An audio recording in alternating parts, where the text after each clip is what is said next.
5, 4, 3.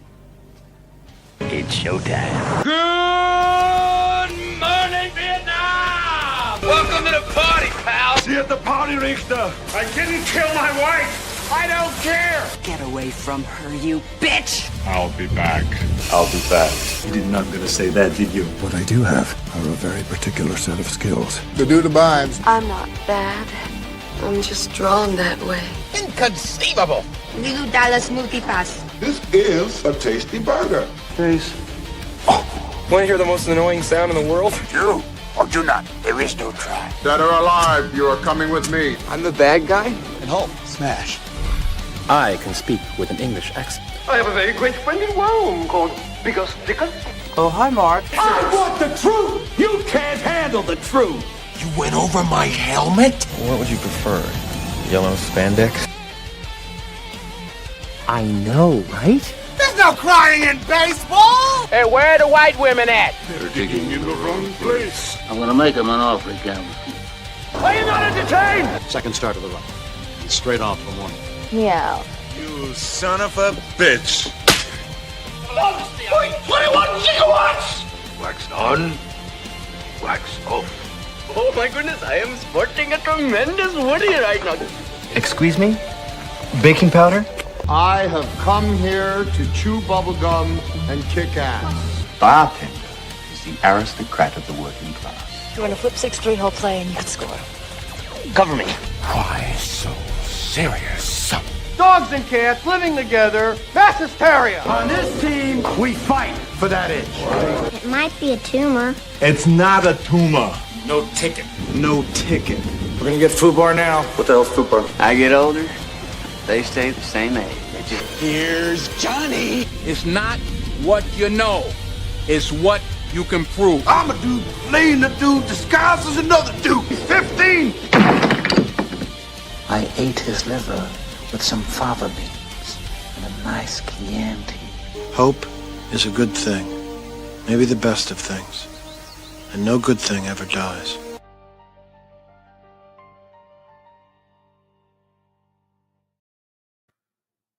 Good evening, and welcome to the Reel McCoy. I'm your host, Meffistoe, and usually with me, my hetero life mate. All my feelings. How are you, sir? Oh, hi, Meth. Yeah, hi, Meth.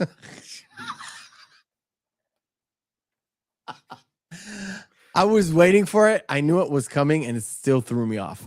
Yep. What is the Reel McCoy, you might ask? The Reel McCoy's your weekly movie podcast. No, I'm not letting you talk. The weekly movie podcast where we ask you to go watch a movie you watch to come back to us, and we break it down for you. This month of January, we decided to pay homage to the absolute dredges, awfulnesses of life. So why don't we just review really, really, really bad movies? And because this is close to Oh My Feelings' birthday, we decided, why don't we just go for the grand jewel, the granddaddy, the big papa, the big poopa, big poo-poo of them all, the greatest. Okay, it's the modern one, the one that's really is Plan 9 from Outer Space, or Manos in the Hands of Fate. That's okay. The modern, not the godfather of bad movies, the illegitimate bastard child of Planet 9 from outer space. Yeah. It is called The Room. Oh my God, do we have a show for you today? Because we will not be talking about the movie, essentially breaking it down like usual, because count them, we've got 1, 2, 3, 4 full pages of behind the scenes, not to mention a secret page number 5 that I haven't written, but it's in my head because I've watched a documentary about Tommy Wiseau, a full-on YouTube video, who is Tommy Wiseau, and why do you not want to know at the end of this video why you didn't want to know about Tommy Wiseau? I've watched a full 45-minute interview with a Juliette Danielle, that I wish I could have gotten back. I did not watch the Greg Sestero interview, like one-on-one hour. Yeah. Of him talking about the book, The Disaster Artist. Yeah. Because I wanted to slit my own throat. Now, see, instead of watching that, I actually just watched The Disaster Artist after I watched The Room on the first reviewing earlier this week. Because I'm just like, okay, now I really want to watch it because, God, do those brothers just chew the scenery and make the two characters? I'm not really a big fan of the two that much, for various different reasons. But God, The Disaster Artist is just so well done. Anyway, the problem I have is the fact that the Disaster Artist actually exists kind of can sway us away from this movie. So most of the comments, most of the stuff we'll talk about are derived kind of from the book because Tommy Wiseau is a guy that hates talking about his past, anything to do with his past. Not to mention the production of The Room, like behind the scenes and all that stuff. And Greg Sestero, the guy who plays Mark in The Room, who is Tommy Wiseau's best friend in real life, he wrote the book and like revealed a whole bunch of stuff that made it into my notes. But I can't really go into the Disaster Artist, the movie Disaster Artist. But we'll stick to this.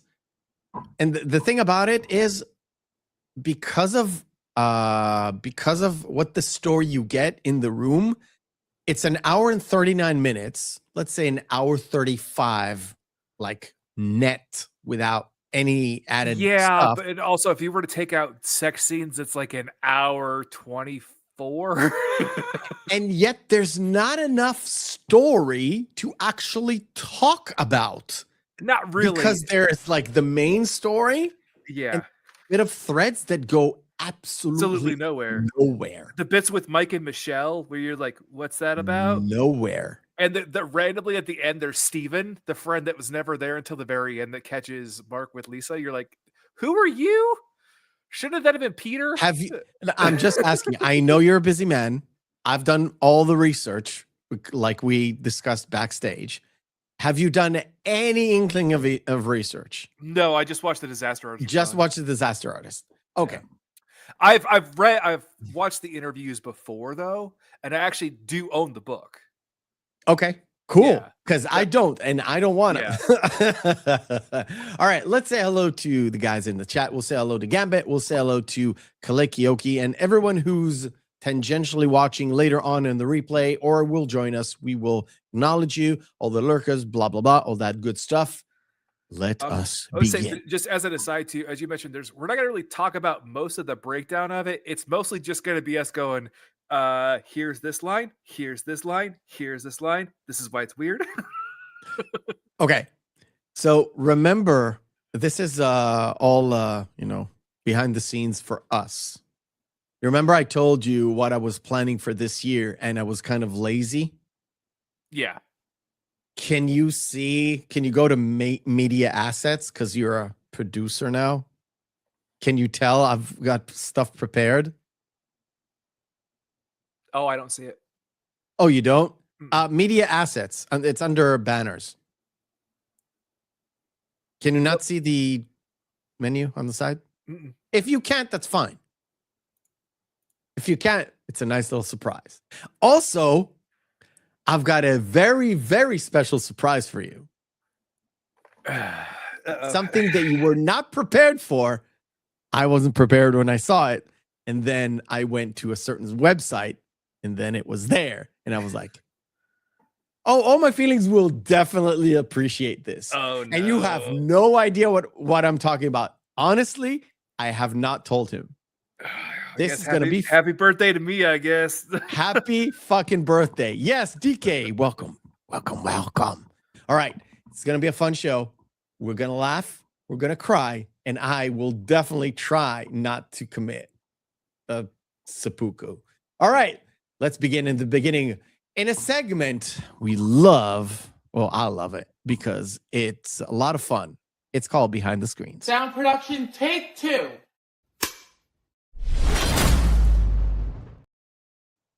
Behind the Screens is where we turn to me and get a lowdown on 4 fucking pages of holy shit. Oh, okay, I'm sorry. Get the lowdown on everything behind the scenes, production-wise.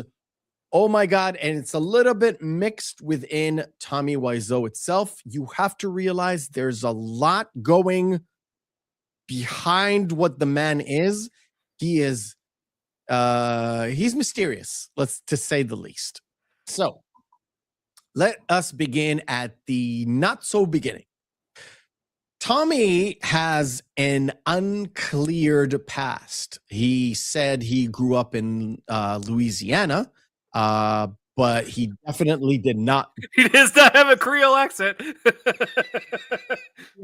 Maybe or maybe not, was born in 1968. Later on, that's definitely disproved. He kind of is erasing his own past because he's actually from Poland. He was born in Poland, and then he was infatuated with the American culture, which was back then behind the Iron Curtain and all that stuff. It was very forbidden. He manages to somehow get on the bus to France, and in France he was kind of like we'll call it an undocumented immigrant, whatever. He has assumed the name of Pierre, and later on moved to the United States. And of course, back then it was much easier to come over, especially if you're coming from like France. It was much easier to get into the States and actually get citizenship really quickly. Tommy Wiseau is a full-fledged American citizen, legally, whatever. Yeah. His original name is not Wiseau. His original name is Wojciech or something Polish.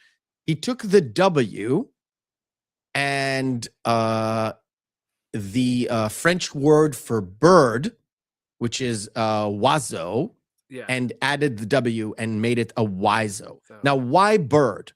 Because when because he's afraid. Cheep, cheep, cheep, cheep, cheep, cheep. Yes.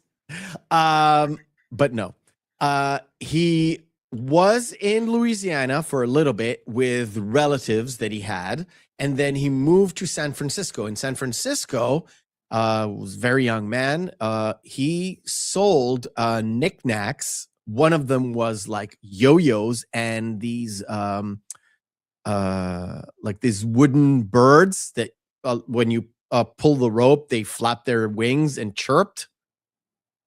And he became the Birdman and became Tommy Wiseau. Now, from there, I know it's a little bit off. As a quick aside, I know you're going to be going over a lot, though. I do want to hear him speak French, just so he can... He doesn't know how to speak French, according to him. Bonjour, Marc. So the thing about all that stuff that I'm telling you about, first of all, I didn't want to know, but it actually makes sense because the budget for this movie, even though it's a full-on indie movie, was $6 million. I think it's the highest budget of all the movies that we had, at least so far, which is 3. But I think from all of them is the highest budget, and I think it looks the best. I'm not sure about Birdemic. I haven't gone into Birdemic yet. I know it was more than Romeo and Juliet, which sorry, it's a spoiler for next week. But yeah, it's more than Romeo and Juliet. And definitely more than the original Birdemic then. But also that has to do as well that this is something that I know you're going to get to, but I'm just going to just mention it because it kind of mentions like why it was so expensive, how he set up the dual rig where he was filming in HD and on film at the same time. Yes, with the shoulder mounted thing, where like wasn't shoulder mounted, had a dolly. But we'll get to that. Okay, we'll get to that. But it's also like, but he didn't use any of the HD footage either. There's a lot. There's a lot. Let's just one step at a time. I know it's a little bit slow, but it's going to ramp up soon. So the budget was really high, and it was all self-funded. And throughout the years, people were wondering, how did Tommy get this money? Was he in with? Did he take a loan from the mob, or was it something else? Now, apparently, from this small little stall that he had in Fisherman's Wharf, he graduated into a full-blown retail store selling jeans, Levi's jeans, and was actually really successful. Now, how do you make money off of selling Levi's jeans? Levi's is a big brand. It's really tough to sell if you're like new. Well, Tommy and a partner, we'll get to that. Tommy and a partner actually bought defective Levi's jeans in bulk and to tourists. Now, Tommy, although he is a fucking weirdo, he has two things going for him. One, he's a really shrewd businessman, apparently. And two, he is really kind to his employees, which is weird because we'll get to that when we get to the movie. Oh, yeah. The production did not go well. Yeah. A whole bunch of money. And this was like, we're talking like 90s. He bought a lot of structures in San Francisco and made money on appreciating value. So he sold a lot of structures. A lot of flipping in a lot of ways. Yeah. And he still has buildings where he rents stuff. Do you know the scene where he's in a coffee shop and they offer him cheesecake with Mark? Oh, yeah. He owns that building. Okay, I'm not surprised because that lady's like really pushy on the cheesecake. You just notice like, oh, okay. Yeah, he owns that building. That coffee shop is a real coffee shop, and they owed money to rent money to fucking Tommy. Tommy's is like, well, Tommy, so you guys just be in the movie. Yeah, we'll call it. Tommy was a wealthy guy before going into movies. That's how he got the $6 million. He actually sold one of his buildings that he bought for $1.2 million, sold for $2.4, and was like half the budget. Yes, that's how he funded the movie. And there was still rumors that he made it like it's some sort of, and that's why there's a crazy storyline about a guy and Denny and the drugs and the loan and stuff. Yeah. It's like, you actually gave the drug dealer a name, which I thought that was a weird turn. And also, is R supposed to be his middle initial or his last initial? And also, like, you don't refer to your drug dealer by their first and last name. Now, I mentioned a partner or a benefactor. Nobody knows how Tommy got his fortune, like how Tommy could open a stall and then a shop really quickly, because he got to San Francisco in 78, and already in 79, he was already like a very good entrepreneur. This is still San Francisco, and you still need permits, and you still need a little bit of that old vitamin P that pushes you around. There was a guy, very mysterious. Nobody knows a lot about him. Also, sorry, just as an aside too, this is 78, 79, so he definitely would have not been a U.S. citizen either. So that's another string of loopholes, especially in San Francisco, trying to actually buy property at the time. I don't know. Nobody actually knows, because there's a lot of documentation where you see Thomas Wiseau on with like ownership of buildings, but it's like it's too far away to actually match stuff. Don't go into the rabbit hole I went to. That's all I'm just saying is there's just like, math is not adding up, sir. There's a guy called Drew Caffrey. He is on the credits. Let me give you exactly. Okay. So Drew Caffrey was credited as a producer, a casting director for both LA and San Francisco. Also, he was the script supervisor and a personal assistant to Tommy Wiseau. There's only one problem. They shot the film circa 2002. Yeah. Drew Caffrey has been dead since 1999. But apparently, he's the guy who was that partner that Tommy had that helped him get all the permits and maybe even invest in the clothing company, the clothing store. Let me tell you the name of it because I did write it down. It is called Street Fashion USA. Now, why is that even important?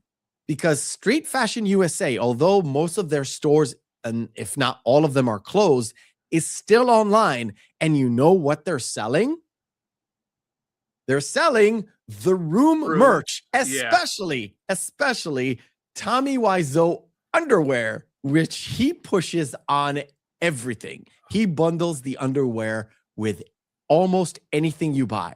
The DVD, the shirts, the whatever you can think of that has the room on it. It also has a bundle with a pack of Tommy Wiseau's underwear. You know, I wouldn't be surprised with what you're saying beforehand that those were defective underwear. No, they were defective Levi's pants. In fact, he absolutely endorses the Tommy Wiseau. He even made a commercial for Tommy Wiseau's underpants. No, I know that is true. Yeah. Wild. All right.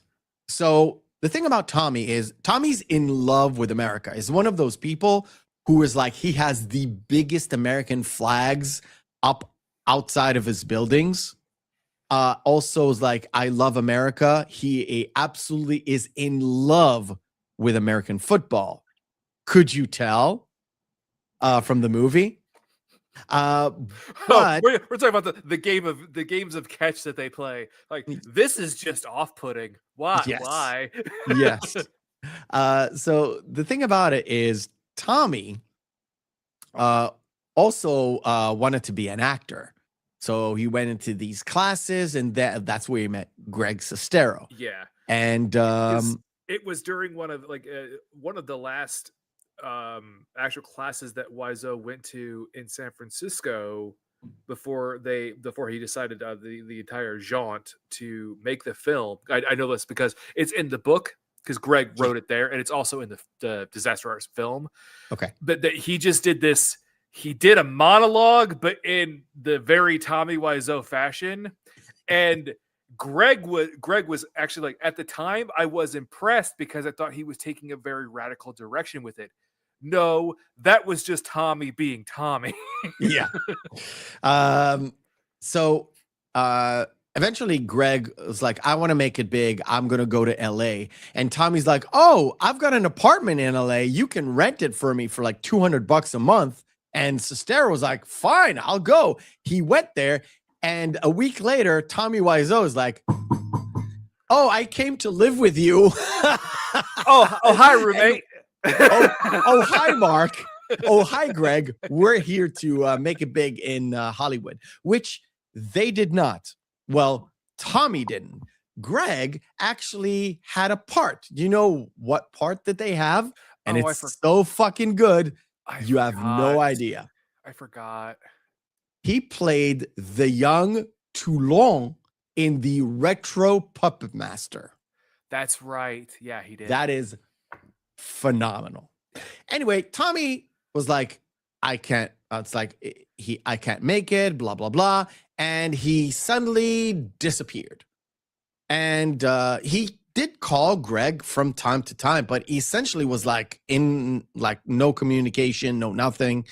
And that's when he wrote his masterpiece, The Room, which originally was supposed to be a stage play set in, you guessed it, a room, just the one room. Later on, of course, it got elaborated and all that stuff. So they got the funds together. Greg agreed to go to San Francisco and do this movie. Yeah. So Originally, it was meant to be like a month-ish of shooting.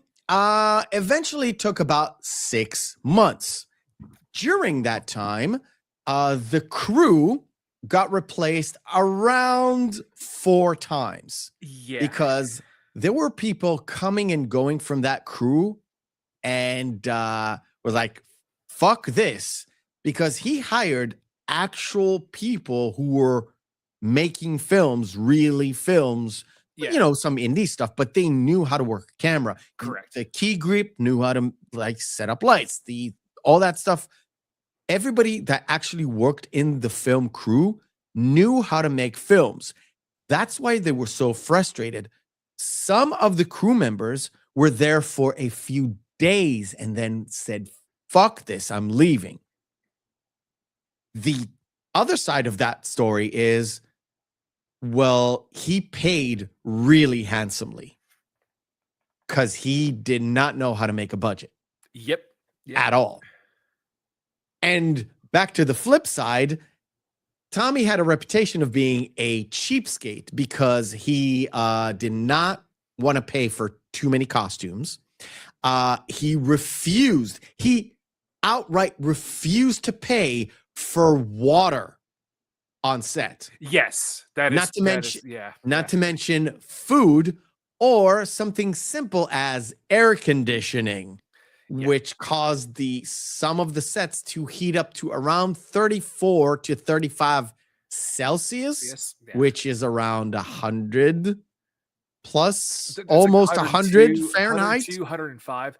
But the reason why that was also a really big deal is that was really played off because the director of photography quit, came back on, quit, came back on, quit, came back on. Because of the fact that he was literally sweating bullets and he wouldn't buy them water. So because remember, this always reminds me of so much of the Mario Brothers film, how it was they just shot it in a warehouse where it got to 117 degrees Fahrenheit and they just went, fuck it, film it. So to the point where Claudette Minot, who played Lisa's mom, fainted. That's Carolyn Minot. Oh, Carolyn? The character is Claudette. Oh. See, that's where I made a mistake while writing this. So the costume lady had to buy stuff from the thrift shop. Now, the thing about a set like this is you've got a lot of stuff that is battery dependent because you don't want too many cables, right? The thing about it is those batteries need to be charged, but Tommy refused to pay for a generator. So every time one of the batteries went out, they had to sit down and wait until it got recharged from a regular charger and not outside being charged as a backup. Yeah, Jesus Christ. That's not fun. The thing about it is, he was a cheapskate with the crew. They did get paid very handsomely. Like I said, in terms of salary, they got paid really handsomely.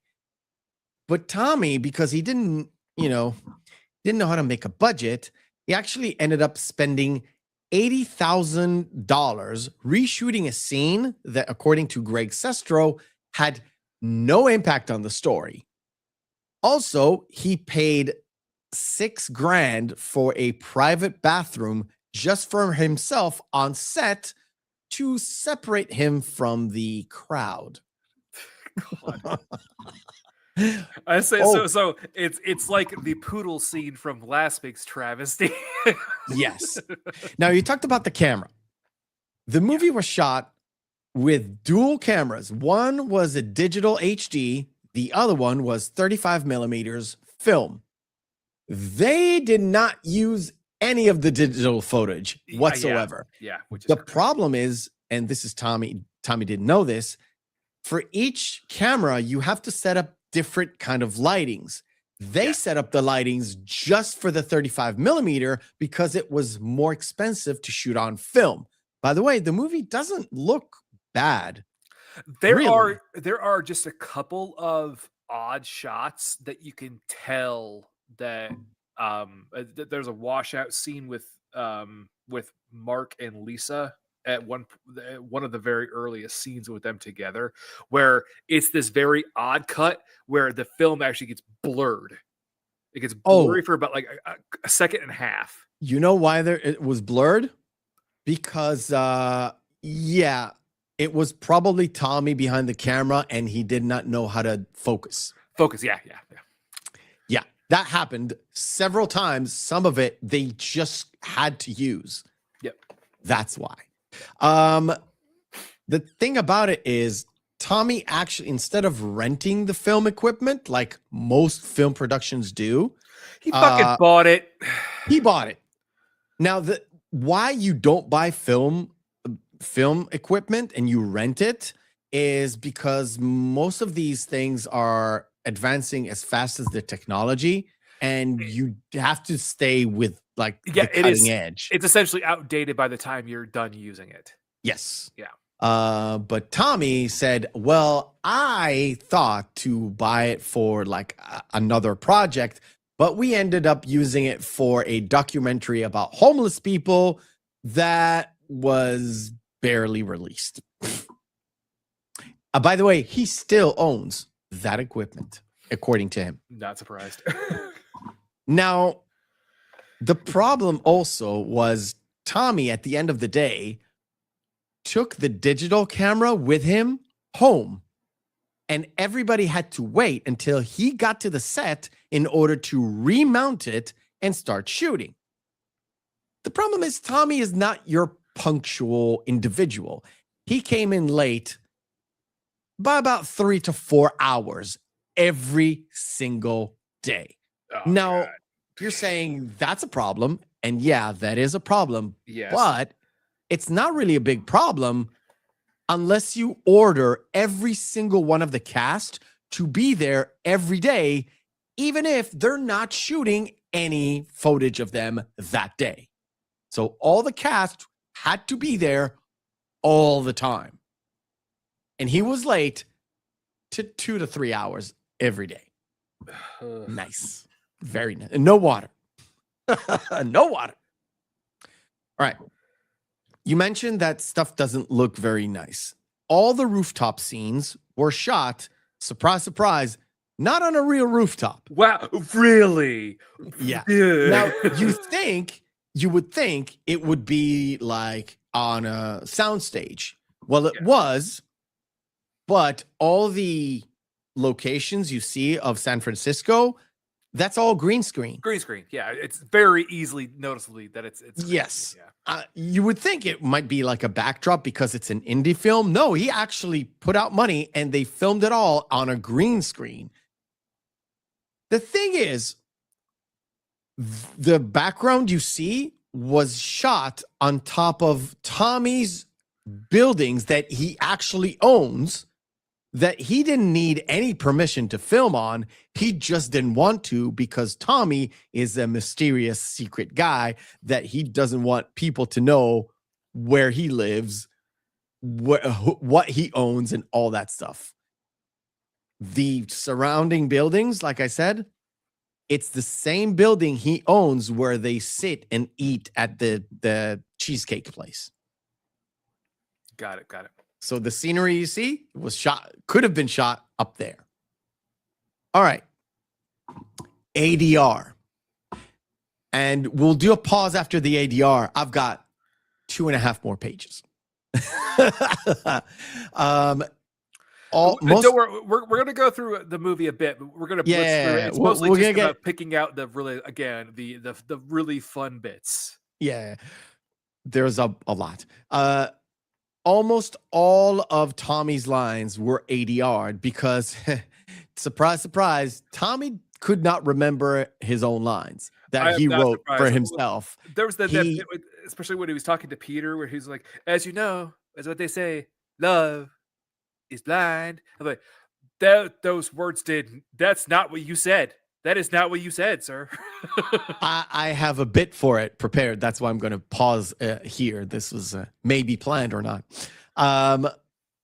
So when he did speak, he had a combination of cue cards, and people were just shouting the lines at him, and he just said it, and eventually had to ADR it because, surprise, surprise, they had a microphone on the guy who was shouting at it, so they couldn't use that take. Of course. I have an example of one of the most famous ADR shots ever. How much is it? It'll be $18. Here you go. Keep the change. Hi, doggy. You're my favorite customer. Yes, that one is it's so fast just because I love that scene because it's literally just it's almost as if he sped up the camera. Kind of, but he did not. No. No. That entire beat should have taken about 30 seconds. It took less than, I would say, 10. The clip is 5 seconds, but only for copyright purposes. By the way, this entire show, even if we do not show one frame, if Tommy Wiseau ever sniffs that we talked about his movie, we might get a copyright strike or a copyright claim, because he used to do that a lot. Like a lot. Like, do you remember the old YouTube guys who were like reviewing movies? I don't remember the name of the guy. He had a full review of the movie, and he got copyright strike, not claim, striked by Tommy Wiseau. Later on, he was like, they smoothed it out and Tommy allowed it, but Tommy was like really, really, really protective of the movie. I think now he's let it go a lot, especially since after the notoriety really and all the money he's garnering, because especially after the Disaster Artist, where that in itself turned the page where he can now kind of laugh at it, like, and people's like, even though I made this, people love it for what it is. So, and again, Tommy, we love you, man. Yeah. We do. Well, I don't love him, but yeah, people love I him. do. Just like I loved you in Samurai Cop too, buddy. What? You love Tommy Wiseau in Samurai Cop? Yeah, he was in Samurai Cop too. Tommy Wiseau? Yeah. He was. Yeah, he had a big part in the sequel. Yeah, in the sequel, he was the primary antagonist. I was like, yeah. All right. Yeah. Okay, we'll do a stop here and we'll play our first game of the night. It is called Missing Marquee.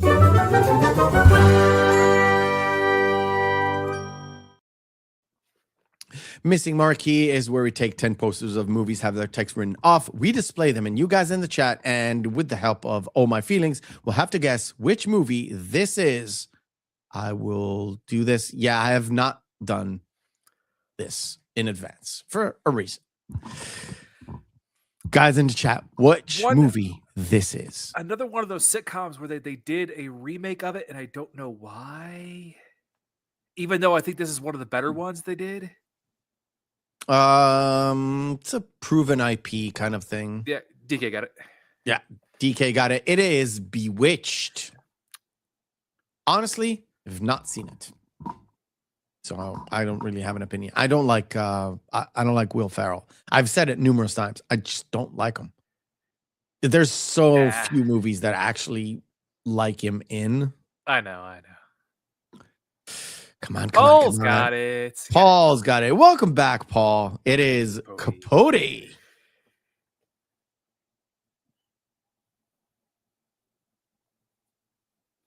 Hint, it's the first one. Oh, okay. Yeah. You know, how can you tell? First one is very Top Gun. Second one is very Rambo 3. Rambo, yeah. It is, Hot of Shots. course, Yeah. Hot Shots. Because the second one had the rubber chicken as the arrow. Yes. Yeah, on the VHS box. Correct. Now, is this just the original? No. Wow. This is not the original. So you have 2, 3, or 4. And technically, it's not 3. It's 3. It's Jaws 3D, actually. Anyway, it's Jaws 3. Motherfucker. I love this movie. I haven't watched it in a very long time. And I'm sorry to say, this movie had one giant continuity error. A bus couldn't do that speed the entire time. It wasn't Jaws 4. It was actually Jaws 3. I thought it was Jaws 4. It says speed is correct. Love this movie. I don't like, you know what? Vin Diesel has a movie like this. The Rock has a movie like this. Yeah. And Hulk Hogan has a movie like this. There's always this thing where action stars have to do a thing where they take care of kids. And I don't get it. It is The Pacifier. God. It's a movie I have not seen. Wow. This is what they ruined one of Thor's best villains in this movie so fast, and he's played by Christian Bale. And Christian Bale's great at the role too. Yeah. DK, the nanny is The Rock, I think. Yeah. If I'm not mistaken. Is that the fairy tale one? Oh yeah, he's the fairy god, the tooth fairy one. Yeah. Sorry. Thor Love and Thunder is correct. Wife watched half of it on a plane to Canada and said, enough is enough. It's not good. It's not good. Hey. She told me, you're not going to like this movie. And I was like, I'm not going to even watch it because I watched the trailer and I said no. I'm your Huckleberry. I'm your Huckleberry. I reviewed it and watched and reviewed it. Oh, so fucking good. God. It's so fucking good. What a prick Val Kilmer can be. He can be really good. And you know what? When the two came out, so this came out first, and then Wyatt Earp with Kevin Costner came out. I actually liked the Kevin Costner, not Randy Quaid, Dennis Quaid version back when those two came out. And later on, I completely flipped on the two. This movie is way better. And both do not tell the real story, by the way. Not in any way, shape, or form. Not in any way, shape, or form. But this movie is way more entertaining than the other one, where the other one was trying to be serious. This one was like, maybe they were going for a little bit of a comedic moment. Or maybe just Val Kilmer just made the movie. You take it for what it is. Tombstone is correct, Paul. We love this movie. We reviewed this movie. And honestly, like, if you had no frame of reference outside of Schwarzenegger's face, you'd have no fucking clue what this movie was. I know, right? But because DK's what's the fucking pyramid all about? See? It is Total Recall, the original Total Recall. Okay, now, didn't they just make a sequel of this? They just made a sequel to this. I actually watched only half of this, and I know it's not bad. It's one of, I think is it a Pixar movie? No, I think it's DreamWorks. It's DreamWorks, right? Yeah. Yeah. So I watched this, and I was like, this is definitely not for me. When this movie initially came out, I think my kids were younger than you're supposed to have them in the movie. But if I remember distinctly, I think Grandma watched it with them because I just could not. And after watching like half of it, it's like, yeah, I'm so glad. Yeah. So glad. Everybody's got it. Yeah. Grandma got it for me. And that is it, actually. Cool. Awesome. A little bit of a respite. There's a reason why I've done extensive notes. The story of the movie is way more interesting than the story that was told in the room. I find it honestly fucking insane. Yeah, the only thing that's really good about also the reason why the Room became such a cult classic is because of the fact that it is so notoriously terrible, and it's just the lines that are said throughout the film that make the movie itself. had there not been such overacting, people chewing scenery, Tommy Wiseau being Tommy Wiseau. Oh, you mean this? You are tearing me apart, Lisa. I got most of the good bits. Well, there's like, do you understand life, Tommy? Do you?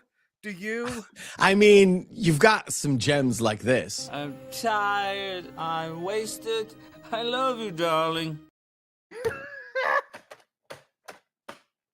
I'm so glad I actually took the time and did this. I don't have a lot of them, but every single one of these clips are fucking gems. Well, I love the other one too, where the bit with the Kyle Vogt, who plays Peter, who's like the psychiatrist or psychologist, therapist, whatever. Yeah, therapist. During that whole bit where he even says flat out, "You're both weird." Yeah, you're both weird. It's like to Mark and Johnny, and I was like, I think that was ad-libbed. Are you a therapist? All right, let's continue because there's a lot. So we mentioned the book that Greg Sestero wrote. Tommy said in many interviews that the book was only 40% correct. But after the movie came out, he said that the movie, not the book, the movie is 99.9% correct. Hold on. You're thinking, first of all, how is this Scott Steiner math? Yes. And also, what's the 0.1% incorrect? Let me tell you what it is. And Tommy did not like that Franco, the older brother, could not throw a football. Because apparently Tommy knows how to spiral that bitch. He takes pride. Yes. And also, like one of the lines he did not like, some of that. But it was mostly down to the fucking football thing. That's wild. Anything else you see in The Disaster Artist, apparently, according to Tommy Wiseau, is 100 or 99.9% correct. But the oh the my film God. is actually 100% based off the book. Tommy. It's literally Steiner math. Tommy is fucking crazy. All right. So now into the guts of the movie. You know the character of Mark, played by Greg Sestero. Well, Mark was named after a very famous actor. Would you like to guess which? Wahlberg? Just throw a name. Wahlberg at the time? Because Wahlberg You are incorrect, sir. It was named after Matt Damon. Because Tommy loved Matt Damon. He just misread or misspelled his name when he wrote the script. And I say, Matt, that's Matt and Mark. That's two different names, sir. And Matt became Mark. And initially, okay, now you know what I want so bad. I want Ben Affleck and Matt Damon to do a recreation of The Room with Matt Damon as. No. Yes, I would pay money to see that. That would be awesome. Absolutely not. No, never, ever. Initially, Greg Sestero didn't really want to be cast as Mark because he knew there would be sex scenes involved and he is very uncomfortable. So when they did do the sex scenes, most of the time, you can see it in some of them, but most of the time, Mark is wearing jeans. He was so uncomfortable. He actually, during the sex scenes in the premiere, he outright just left the theater.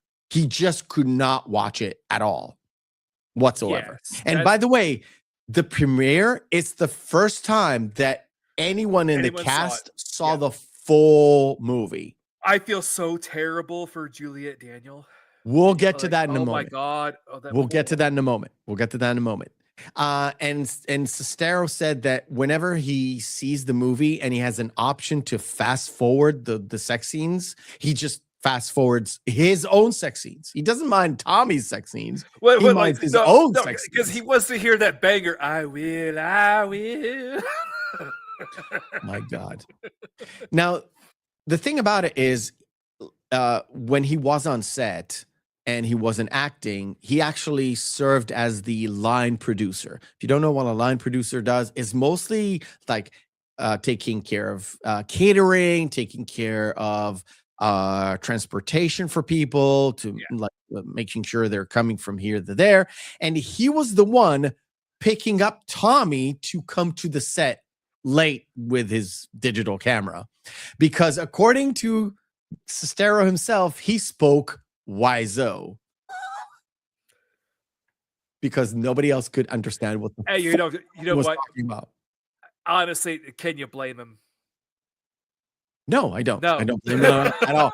They're still really good friends. Yeah. Really, really good friends. They even made like a couple more movies together. Yes, you heard me. They made a couple more movies together. I'm aware of the oeuvre and the body of work of Mr. Tommy Wiseau. Yeah. Body of work. One of them, he played a quote unquote kooky mortician. Yes. Anyway, let's talk about Lisa. The character of Lisa wasn't even named Lisa originally. It was named Blondie. Maybe Tommy Wiseau hoped to actually cast the real Blondie into the movie. Deborah? No. Deborah Harry. Debbie got nothing. No. No. Debbie was in Videodrome. She's good. All right. Yeah. So there was an unnamed actress who got the role of Lisa or Lisa, but at that point it was already Lisa, and Juliette Danielle was cast as the best friend, as Michelle. But for some reason, after starting to work, Tommy fired the other actress, and Juliette was like, "I'll do it. That's fine." In order to prepare her for the role, Tommy told her that she had to watch Eyes Wide Shut by Kubrick. And he never explained to her until this day why. Yeah. Maybe to prepare her for the sex scenes. Now, the thing about the sex scenes is, first of all, you remember we timed the John DeHart sex scenes and we reached about 6 minutes for the largest one, for the longest one. Yeah. Well, the original sex scene, the one that essentially starts the movie with the red dress, perhaps Denny watching from the corner, which is the weirdest shit. It's like, I just like to watch you guys, like Denny, stop being a fucking creep, like the cuck that he is. I'm bringing Denny for a reason too. Denny, because Tommy Wiseau doesn't know how to spell names. It was 6 minutes long, 6.5 minutes long. It was down to the actual script supervisor to cut it, to ask the editor to cut it. Well, to force Tommy Wiseau's hands to cut it. But Tommy, being Tommy, loved shooting the sex scene with Juliette. The second one, there's a second one, right? Yeah, the second one wasn't supposed to be in the script. Okay. At all. Because if you know, like, I'm thinking that it's the rest of the remaining footage that was cut from the original one, wasn't it? Correct. Yeah. Absolutely correct.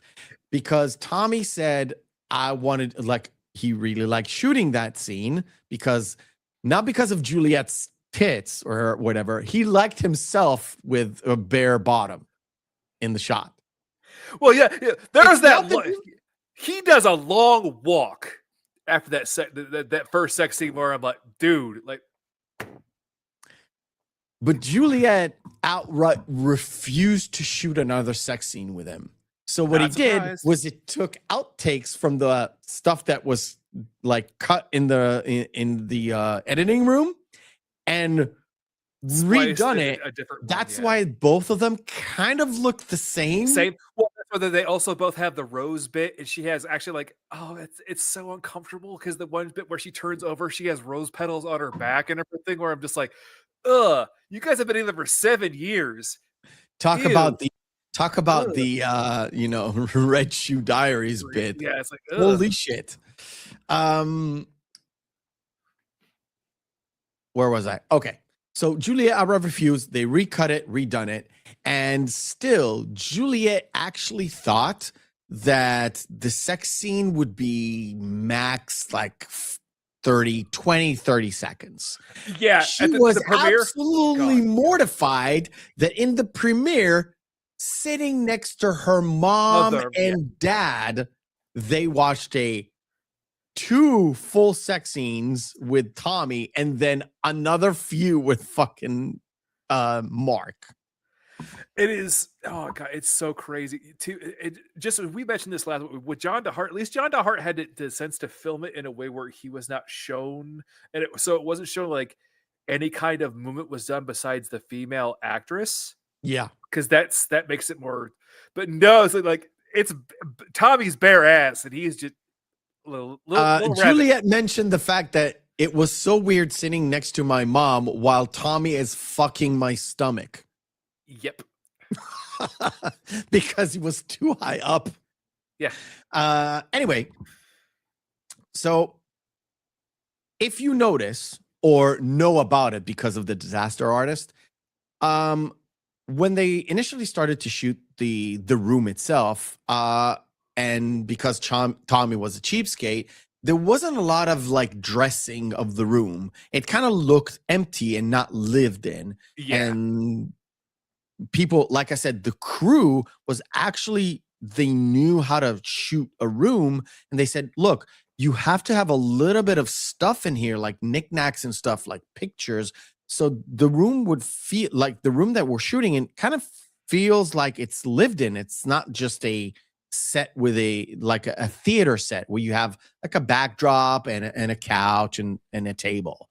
You have to have a little bit more because it kind of looks empty. It's just a movie.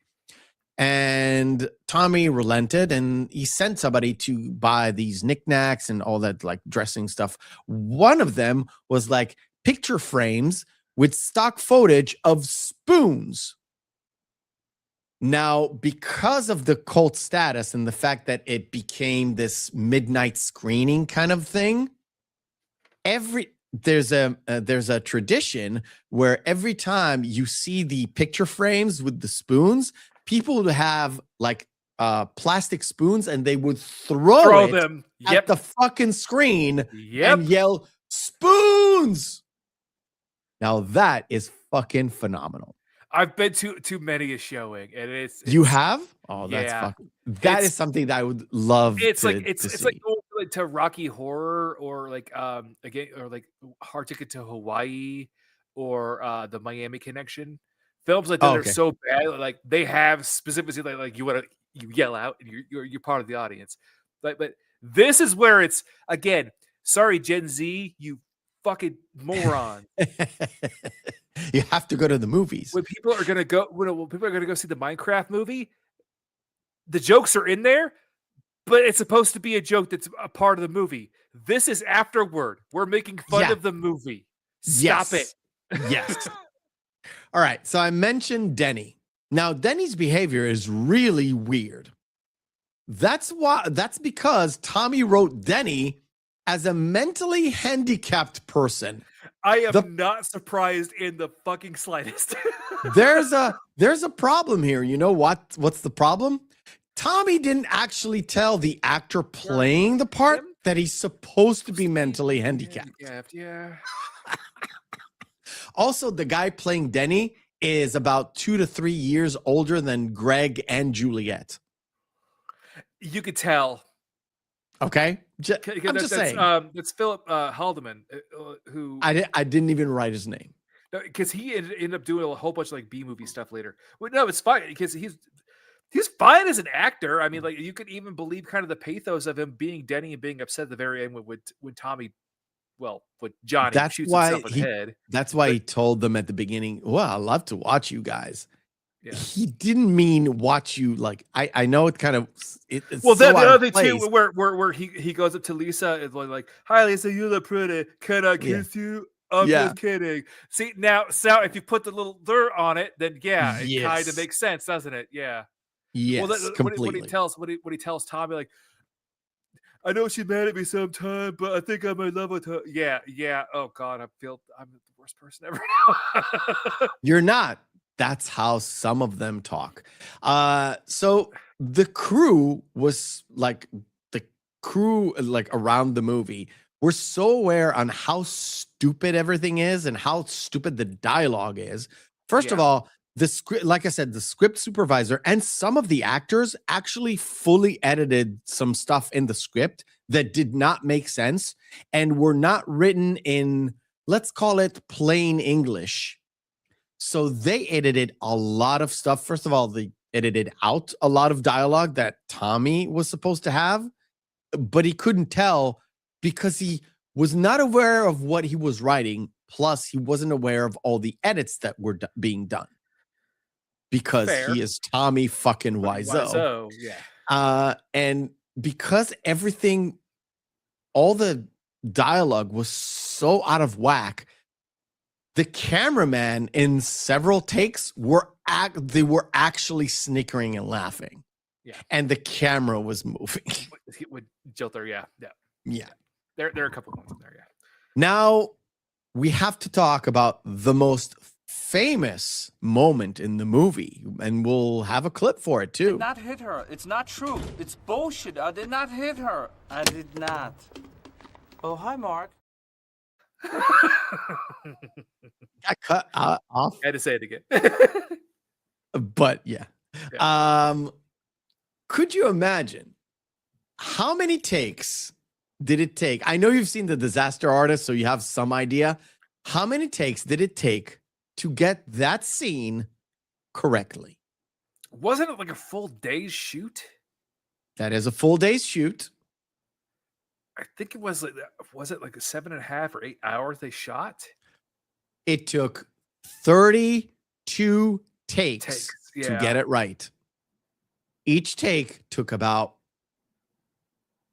several minutes. Let's call it 20 minutes a take to set everything up, go out, roll camera, pull back, roll camera, do all the stuff, be quiet, all that stuff, all in a studio, green screen studio with no air conditioning. And he has to have the water bottle at the exact right, so he can have that last sip, then throw the rest of the water bottle away. Yeah. It took 32 different takes because Tommy, in half of them, could not remember his lines. Continue. Where was I? Yeah. Okay. So the thing about this entire script, now it is based in somewhat reality because Tommy did, because before he went down to LA or during LA, it wasn't even clear. He had a girlfriend that actually cheated on him and she dumped him. He didn't dump her. According to him, he dumped her, of course. But if you look at the movie and you see like Lisa's behavior, it's like way too extreme of being like an asshole and a cheater. Yeah, where she goes from that's loving to an absolute bitch real quick. And that's obvious. It's like, buddy, you're holding on to some repressed anger here, and you're just letting it out on the page. Yeah. So you know the moment where Tommy or Johnny in the movie sets up this recorder to record all the phone calls? Well, Tommy actually did that in real life way before he dumped that ex-girlfriend. And he still has tapes of people that he recorded since forever in a vault. call. So he has recordings of a lot of his phone calls, like exchanges. For what reason? Greg Sestero said, I don't know, but he does. Yes. So you mentioned Peter the therapist. Peter the therapist has essentially 2 scenes. The last scene was the one where they actually throw a football. Well, technically 3 overall. Yeah. Okay. Fine. Yeah. So Peter has this scene where they throw a football, he falls down, blah, blah, blah, and they go. After that, he disappears from the movie. Yes. 100%. Like completely.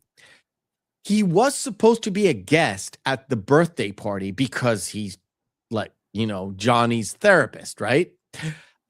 He was replaced by a different actor because the shoot took about 6 months, and the guy playing Peter had other commitments, other paid actor. Good for Kyle Vo. Good for Kyle Vo then, because that's the guy who played Peter. So that's Greg Ellery who plays Steven, who catches them on the. That's why Steven's there. Okay, that's why there's a new character called Steven who does all whatever Steven does. He chastises Lisa and all that stuff, but nobody knows where he comes from. He's just there. He's just there. Yeah. With a girlfriend that we don't know the name of, that kind of looks like Michelle, but it's not Michelle. Yeah. It's very confusing. Also, the cast were fired, like the surrounding, not the main cast, the surrounding cast were fired several times. Yeah, and rehired and then fired again. Because it was Scott Holmes wrote that in. He has an addendum in Greg's book where he said No, I was brought on for 2 weeks. I got fired for a week and a half. Then Tommy called me, wanted me to come back to shoot again. And I was like, well, didn't you just fire me? He's like, no, but your character very important to the story. So before filming the trashing of the house, apparently Tommy had a little bit of a cold spell. So he took a bucket load of NyQuil. Yeah, I do. And know he was, according to him, I'm tired. I'm wasted. I love you, darling. So that's why he's lumbering through that entire scene, kind of like throwing himself onto stuff. All the that they bought. Okay, the one where he's taking apart the room, when he's pulling dresser by dresser drawer out. He was so fucking funny. He was more wasted than John the Heart throughout whatever he was going through. Throughout champagne and bullets, yeah. Okay. Now the plot twist. According to Tommy and also Greg, there was a subplot where, in fact, it was revealed that Johnny is a vampire. That's why when he killed himself, it was supposed to lead into a sequel where he got resurrected. Yeah. You know why that didn't happen? Because Tommy found out that he could not afford having a scene where he essentially, after almost beating Mark to a pulp, pitches a car across the Golden Gate Bridge.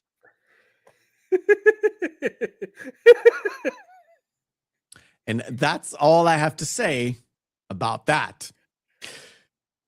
After the movie was finished, it was done, right? It went to the theaters. Tommy had to pay the theaters to keep it for at least 2 weeks in order for it to be eligible for an Oscar nomination. Yes. Which it did not have, to say the least. Well, that and also the amount of money that he spent on billboards. I'll get to that. It's crazy. I'll get to that. In the premiere, we kind of discussed the premiere. When the actors arrived, they had people there asking their autograph, Asking for their to both Juliette and Greg. It seems really odd. And then they later found out that it was paid. They're all paid that Tommy extras. paid to ask for their autographs so they would feel important. Were there paid like I said, paparazzi as well? all of it. Yeah. The thing about it is Tommy is crazy and he does stuff that makes people hate him, but he actually loves, like, he wants people to really feel good. Like, I actually listened to an interview with an employee he had in that clothing store chain. He worked for him for like 11 years. He said Tommy is like, he pays everyone well, and he sends people for like a paid vacation in Hawaii, like all inclusive. He pays for the plane tickets. He pays for the hotel. Just go have fun and come back. So he's a very generous man. He's a cheapskate in like the most weirdest ways. Yeah. It's so weird. So you mentioned the billboard. He paid for a billboard in Hollywood for 5 years. In total, it cost him about $350,000, I think, in that money, for to have it on. The picture is the same picture from, like you see from what I put on the thumbnail. Tommy calls him the bad man for some reason. Well, it's also like the front of the cover of the Disaster Artist, but it's Franco's face instead. Yeah. Yes. It had all the like stuff for the movie and also had a phone number. It was Tommy Wiseau's actual phone number. Yep. That he actually answered if people like called him, and he said, well, we're doing a screening and this and this and that. You should come and bring your friends. Yes, for 5 years. So the original cover had a description for the movie. Would you like to guess what it stands for? No, you don't. No, the tagline said, it's an electrifying drama about love, passion, betrayal, and lies. This was the original.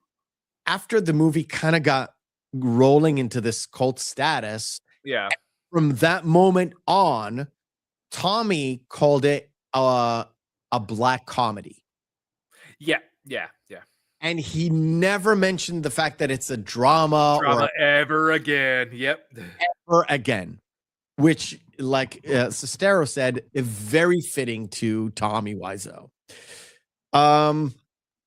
Box office. Like I said, it cost $6 million to make. Was it like it's like 5.5 overall, but still like way under. He spent an extra stuff on PR and all that, the billboard, all that stuff. The movie initially in the 2-week run grossed $1,800. Yeah. Which makes it one of the worst investment to return ever. The problem is, because of the cult status, because of everything that happened, because of weird coincidences, the movie actually is profitable. Massively profitable, oddly. Very profitable. Without the merch, just the midnight screenings and screenings around the world. Just the box office, nothing to do with merch, nothing. Just the box office stuff, completely profitable movie. And this is the difference between The Room and every single movie that we picked. Samurai Cop actually became successful. Not nearly in the dimensions that The Room was. No. Same with Champagne and Bullets. Champagne and Bullets did ROI overall over time, did make its money back. Samurai Cop, obviously. Romeo and Juliet, it's a classic, and it will. And Birdemic didn't. Yeah, no. So yeah, this is actually the biggest success story of all of them. Yeah. Now, how did the room get big? And yeah, I know we're at the 1 hour and 14 mark, and we're still haven't done with essentially the first segment, but I don't give a fuck. How did the room get big? So there was a film school guy. I don't remember his name. It's not really important. Who went to actually see the movie in the first 2-week run, and he's like, "This is so fucking terrible. It's so exquisitely good." And he got people to show up with him to another screening, and then the movie was pulled down. He called Tommy Wiseau and asked him, I've got a whole bunch of people who want to see this movie. When is the next screening? Which led to the first midnight screening. And then it rolled to another one that got bigger, and then it got bigger and bigger. And essentially, Tommy organized one of those screenings. I'm talking about like back in 2003. They were so packed up, they had to not show the film because the fire marshals came in and said, there's just too many people. There's just too many people there. And of course, Greg Sestero wrote a book, The Disaster Artist. We mentioned it, and it later became a movie. There's James Franco playing Wiseau, and what's his brother's name?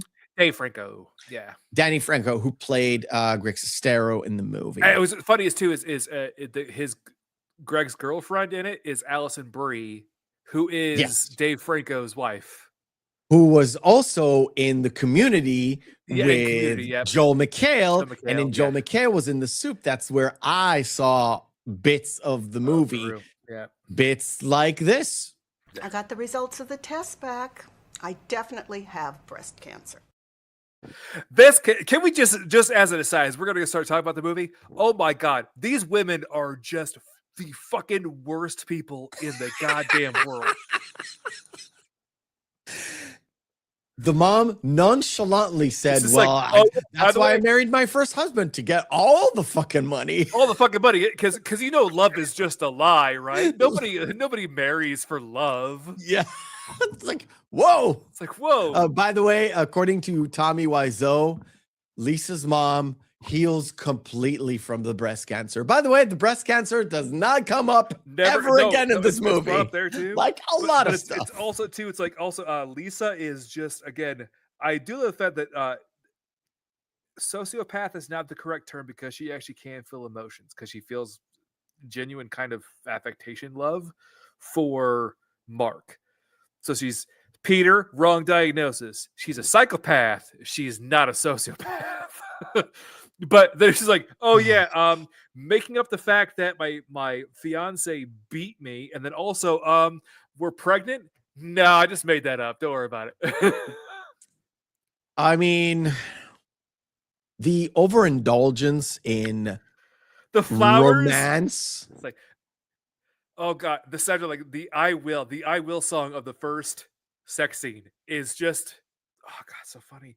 And it goes immediately to that where it seems that they're happy, and then it's just like her talking to Mark going like, yeah, hey. She goes into immediately, it's like her friend Michelle comes in, it's like, I don't love him. Like, what? Yeah, he didn't get a promotion in the bank. I don't love him. It's like, the fuck? What? Well, no, because it's after the second sex scene, after Johnny at the flower shop, obviously, hi, Dougie, which is the best. It's just like she comes on to Mark. Just as an aside, Greg Sestero with the beard looks like my best friend from growing up, Roland. Okay. He grew a beard in college, looks exactly like Greg. And that freaks me the fuck out every single time. I was going to say, that's fucking Roland. Yeah. So the two have like I said, this is the weird sex scene where there's a moment there where the camera's just out of focus. Yeah. For no reason. Like maybe they were going for a haze kind of, moment, kind of a dreamy sequence. No, it was just out of focus, and they just couldn't get an edit that they wanted, so they just fucking left it in. Fuck it. I don't care. Let's go with it. The editor was like, I don't care. It's whatever. I'm just saying, They had sex on a spiral stairs. Staircase. It's like no, but yeah, they did. Lisa, are you a contortionist? Maybe. Maybe. I don't know. I was just like, again. I'm gonna play it again. I don't give a fuck. Yeah. Which is it? It'll be $18. Go. Keep the change. Hi, doggy. You're my favorite customer. First of all, she doesn't know who he is. She's like, no, oh no, you're my favorite customer. I didn't recognize you there. Oh, you're my favorite customer. Oh, that poor pug sitting there and be like, can't you suffer me not the indignity of putting me on camera in this goddamn movie? Oh my god. Oh my god. So essentially the plot twist, there's many plot twists, but one of the plot twists is he comes back home after it gives her the flowers and like, I didn't get my promotion in the bank. It was like the asshole. He's like between like New Orleans French and Polish accent, kind of like sways between the two. It's so wild, but it's also too like this after where Lisa talks to Denny and he does that I kiss you, and then her going, oh, you little brat. That makes a lot more sense when he says he's supposed to be mentally deficient. Like, okay, that makes a lot more sense now. Yes, I know. They have the whole bit too where she goes, you know, it's difficult because what does Lisa work in? I don't know. The quote unquote computer business. Oh yeah, she works in the computer business. It's like, you have got to be kidding. You work what, Palo Alto near fucking San Francisco? No fucking, go fuck yourself. So, I work in the computer business. Well, computer business is difficult. Then why are you home where the fucking lights are still out? Because we know people who work in the computer business. Yeah. I was gonna say, well, they've got then the whole bit about the pizza bit. Yeah, she convinces Johnny to drink. Was like, you know, I don't drink. It's good for you. It's like after he drinks, like, he's totally wasted. It's like, make love to me. It's like, no, I can't, darling. And that's like, that is full fucking coercion, by the way. That is. Like, no, she says, you owe me. It's like, okay. And they just fuck again, I guess. I don't know, man. So it goes right into the breast cancer bit. And then we have, I think, probably just one of my favorite asides just with Mike and Michelle. Oh, yeah. Because I it's forgot. like the only two people in the movie that seem like they're actually having a good time. Yeah, the man and the meme face. So, Mike, it's Mike and Michelle. And the thing is, he said, no, Mike has to say, I'm sorry, I'm gonna have to talk over this one because this is so like I love it. You know what? I'll have it on screen because whatever you're talking about does not make any sense. Because he just says, because you know, chocolate is a symbol of love. No, it's not. No. And it has a chemical compound that can release something in the chemical reaction in your brain that can like it mimics the same feeling. Yeah, it's the same kind of endorphins that are released. But then it just goes from this to just the blowjob reaction site. Yes, the face is just like. Now the thing about Scott Holmes is the actor. That guy is chewing scenery. He's like, I got barely nothing here. I'm just gonna have fun with it. The thing about it is Lisa allows her best friend and her boyfriend to fuck around in their house. In their house, yeah. In the middle of the day, and then she comes back home. And she's like, ooh, I'm enjoying what I look. And then her mom pops in and then it pops off. But Lisa loves looking at those guys. Yeah. Holy shit. And it jumps. So like they had that whole bit going back and forth too, where Mike has to go back in and get his underwear. Yeah.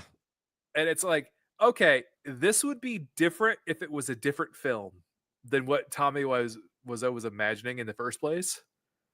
The thing about it is it's one of those story threads that leads to nothing.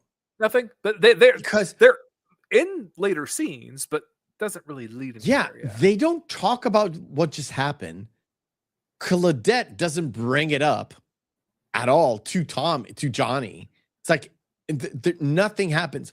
And talk about stuff that goes absolutely fucking nowhere. No. Well, because it's so funny because you're bringing that up because right there, Claudette is with Lisa downstairs and they're talking about Denny and how Tommy wanted to adopt him. And I'm like, he's a grown ass man. Yeah, it's not clear if he actually adopted him or he's just his father figure or wants to adopt him or wants to be. It's not even, it's all over the place. It's pretty sure that he's just his father figure because he's paying for his rent as long as he's still going. Like he's going. He pays for his college as long as he goes to college. Well, no, college and his apartment as well. Yeah, whatever. Yeah. But we come to find out that Denny owes the drug people some money. Yeah, apparently, obviously, you can tell that Tommy Wiseau, for as odd as he is, he's never actually dealt with anyone who has actually dealt with any kind of drug deal in any way, shape, or form. Because it's at all. So awkward. Now, do you know so, what? Yeah, Chris R. Don't worry about it, man. I'll get you your money back. The thing about this actor, he's from a Romanian descent. 1 year or 2 years after this, he represented Romania in a dual bobsled team. Do you want to know what place they got to? Because it's very fitting to this movie. Was it better It's than the not Jamaican last bobsled place. team? It wasn't last place. It was the 33rd place. 33rd. Yeah. It's one of those things on my 5th page that I didn't write because I just think it's it was a hilarious bit as too hell much. because it's like, so Romania has a bobsled team. Yes. But also Jamaica does too. Yes. Come to find out. Yes. Trained by John Candy, no less. Yes. Well, we'll talk about. No, I'm joking. There's going to be a month of when it comes to like, coaches that shouldn't be there. Yeah. Maybe. We'll get to that. So we have that whole bit like, don't worry about it. He's going to jail now. Where I'm like, he pulled a fucking gun on. But this is where the line that like Lisa was downstairs talking to her mom, telling her mom that Johnny hit her. Yeah. Hit her. And there's no like exchange between somebody like Lisa or Claudette or anyone that actually tells Johnny that he would know. Yeah, exactly. Yeah. But then, of course, the next time we actually see Johnny, because there's an exchange between Lisa and Mark, and this is where this scene comes in. Did not hit her. It's not true. It's bullshit. I did not hit her. I did not. Oh, hi, Mark. And then he has a casual conversation with Mark while they're throwing a football to each other or basketball. I don't even know. No, it's they have a football up there, which is like also you're on top of a roof. You don't play catch on top of a roof. No, what? Well, they barely played catch. It's so fun. This is where it kind of like you realize Mark is conflicted. Yeah, but then he has he has the story of telling the story of the woman who was cheating around and got hospitalized, and then yes, that right there. I was Tommy with the left. Ha ha ha! You're so funny, Mark. Yeah. That's not a funny story, dude. Oh my god, I had it for a second. Holy shit. Well, this isn't it. But yeah, this is after Denny comes in. But then he's like, "Oh yeah, by the way, I'm in love with your fiance." Yeah, I'm in love with Lisa. No, you love her as friends. The thing is, him being mentally deficient makes the entire plot line just like, oh, okay, No. That's you just misunderstand the situation, reading the room. That's it. Misreading. It's okay. And then immediately he's like, "What about Elizabeth? Oh yeah, Elizabeth. I love her." Yeah. Who's what? Who's Elizabeth? What is this girlfriend? What the fuck are you talking about? Nothing. And then of course there's that exchange with Lisa and Michelle. It's like, I don't love Johnny anymore. I don't care. It's like basically just like, oh yeah, by the way, I'm fucking Mark. Yeah, I'm fucking Mark, and I don't care, and I can have both if I want to. It's like, and Michelle's like, what are you doing? And Lisa is just like, she's slowly just becoming just the biggest fucking cunt. And I was like, this is a Amber Heard Johnny Depp situation developing here, even before Johnny Depp. Well, before Amber Heard was even an adult. Yeah, it's holy shit. Lisa's wild. Fucking. She's a massive whore. She's evil. Evil. And then I learned about Tommy's ex-girlfriend, and she dumped him right around the time where he was depressed in LA and not getting any actor job. It was like, oh, maybe that's why he wrote what he wrote. Oh yeah, no. He's like, well, I'm taking my aggression to the page. Yeah, this is so obvious. This is what writers are supposed to write. You write from your own experience and have like your own story, but have a metaphor on it. It's like conjunction. You're not talking about yourself. You're talking about this individual called whatever, Johnny, let's call him. And you put your story on top of his and add an embellishment and have a serious drama here. Makes sense.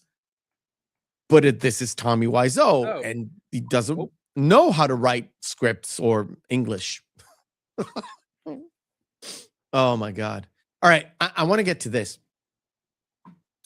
Most of the establishing shots, so all the scenery shots, all the street shots, there's a moment where Tommy comes back home in a white Benz.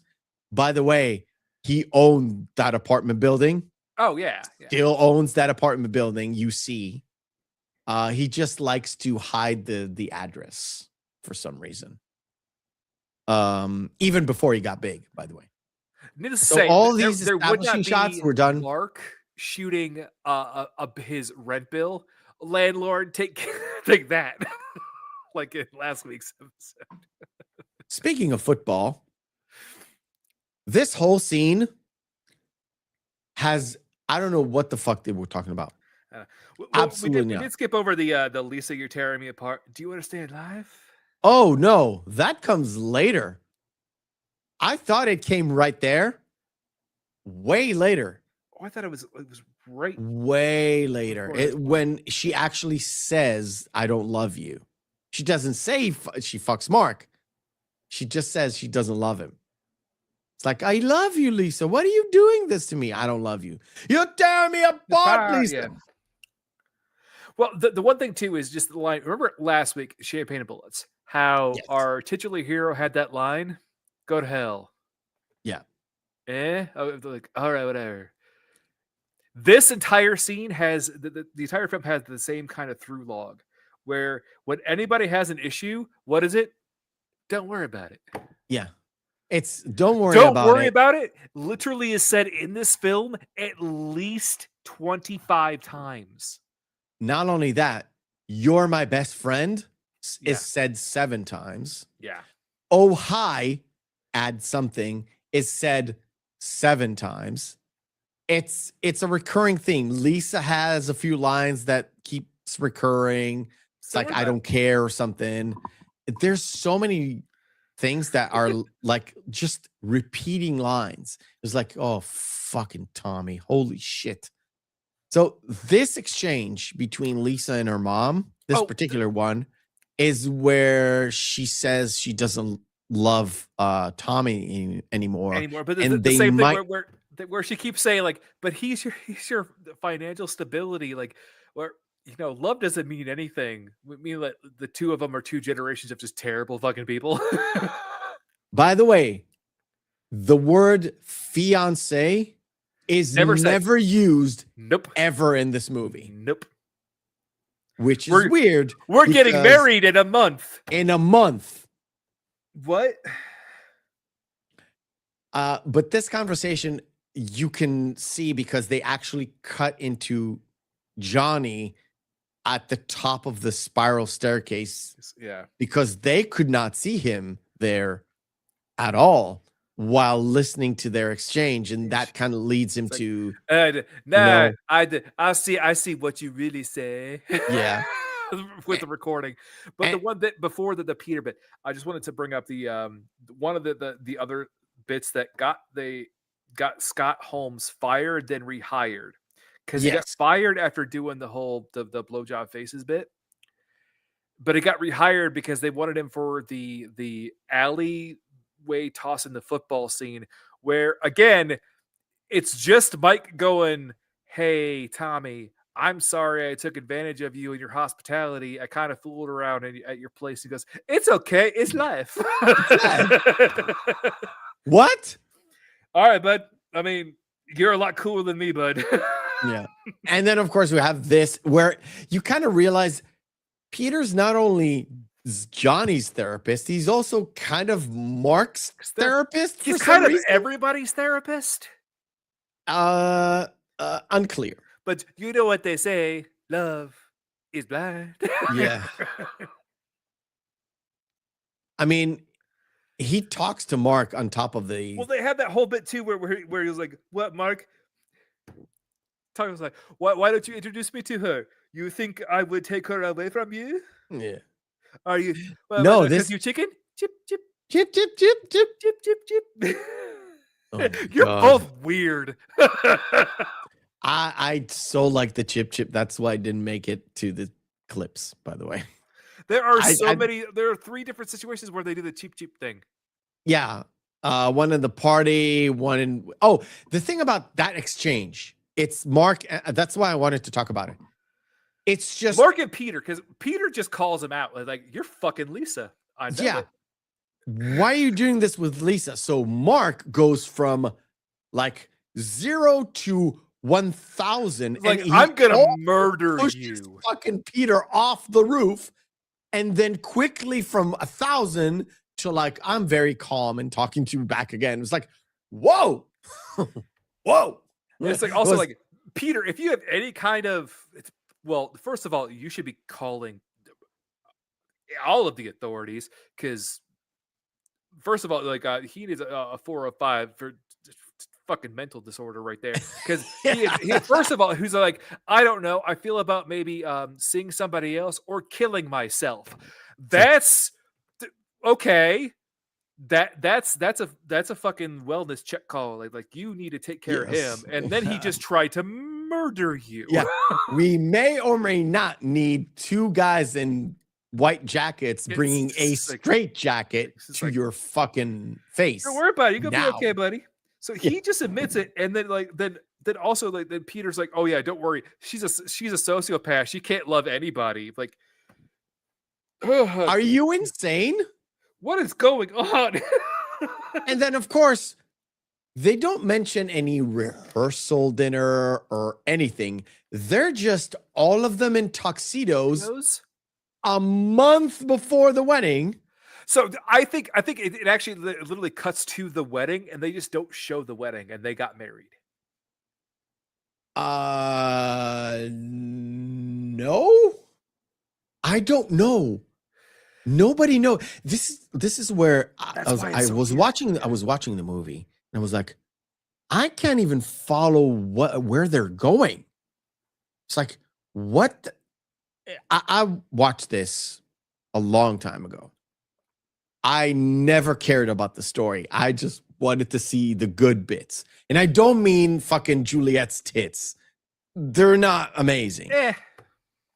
It's the weird bits that I wanted to discuss and to see. And I just I was so out of it.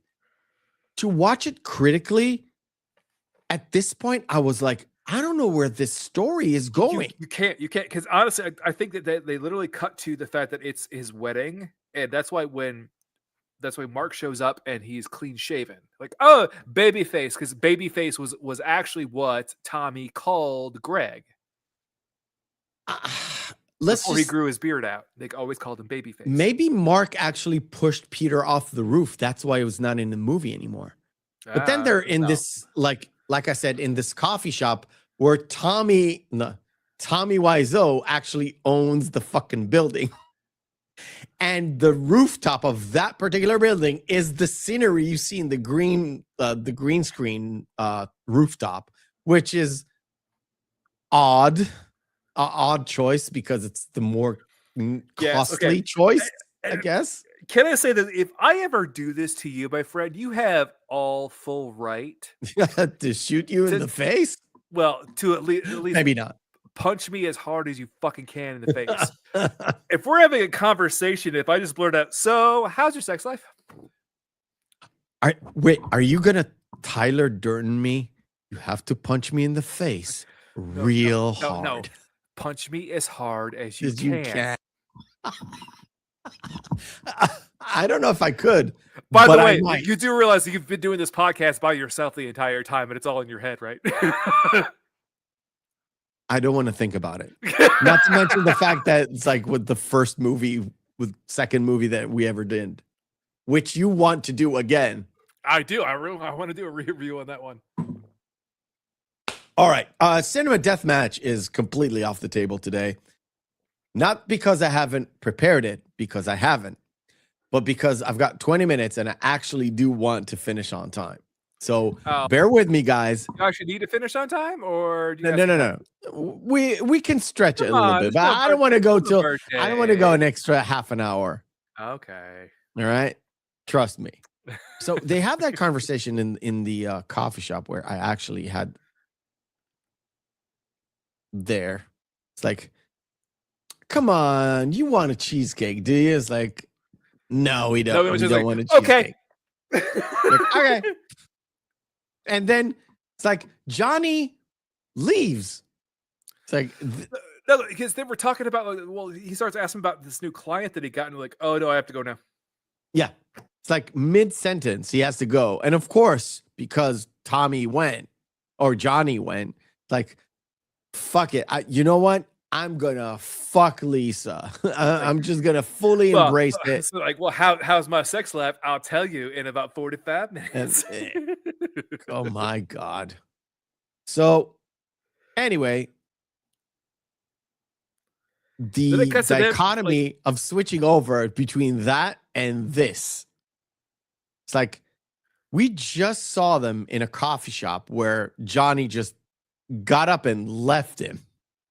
And then Mark fucks Lisa. Cut to, they're just playing in the park. Now, Mark is also a bit of a sociopath because he is so... Oh, Mark's a fucking separated between Mark the lover and Mark the Johnny's best friend. He's in his mind is like totally separated at this point. Mark is otherwise, I don't know how can biggest fucking asshole. I think he is. Oh God, he's the worst person. It's so crazy from all this fucking story. Johnny comes off as the good guy in all of the story. Because anyway, like he actually did nothing wrong in any way, shape, or form. He was actually kind to everyone around him, even taking care of someone who is mentally deficient. Getting them through school, taking care of his fiance, taking care of all his friends. Like he's got his best friend that he thinks is loyal and true to the end. Yeah. And no. And this is where kind of Michelle walks in and she kind of catches them red-handed, like right before the party. Yeah. Right before the party. It's like, Mark, I think your fly is open. And she doesn't say fly. She says your zipper. No, XYZ. What's it? Examine your zipper. Examine your zipper. That's an old colloquialism. Yeah. It's like she literally caught them red-handed. And then when Mark leaves and she confronts like Lisa said, I don't give a fuck anymore. I don't love Johnny. Fuck Johnny. I'm gonna fuck Mark, and I'm gonna fuck whoever I want to. And Michelle's like, whoa, and Michelle's like, who the fuck are you? And also like, well, are you gonna be happy with Mark? Like, if I'm not happy with him, then I'll find somebody else that I'm happy with because I'm a strong, independent woman. Like, what is going on? Lisa, can you be even more of a bitch? Holy shit! Like, I don't even know what's going. Oh. That's interspersed with it's like her clear ambivalence, and then it cuts back to Mark and Johnny just jogging upstairs and talking, and then Lisa and Claudette's conversation about love is a lie. Yeah, it's so fucking strange. This Claudette being like, well, if Lisa's this kind of a bitch, I know where she learned that from. Home from me. I didn't even love your father. Like, what? What are you talking about? I kind of skipped over you're tearing me apart, Lisa, I think. Yeah, that was way earlier. Yeah. That's fine. You showed it earlier. Whatever. So got the whole Johnny comes home and he has a surprise party, which he knew about. See, but had he known earlier that there's an old song that I think if Johnny would have came home with a vengeance, but yeah, no, I don't think so. With a shotgun, maybe. But then I have to remind you, Johnny doesn't drink, but he drinks champagne because that's not a drink. The drink part is like alcohol, like liquor, because champagne is not liquor. It's champagne. It's bubbly. It's fun. So, everybody's having a good time. And of course, Lisa could not, even in the birthday party, could not pull herself away from Mark. And Mark couldn't either for some reason. Discretion. Go ahead. If you're having an affair, at least have some discretion. And we have Steven comes in and berating both of them. It's like, who are you? Why are you here? How do you know about the affair? What's going on?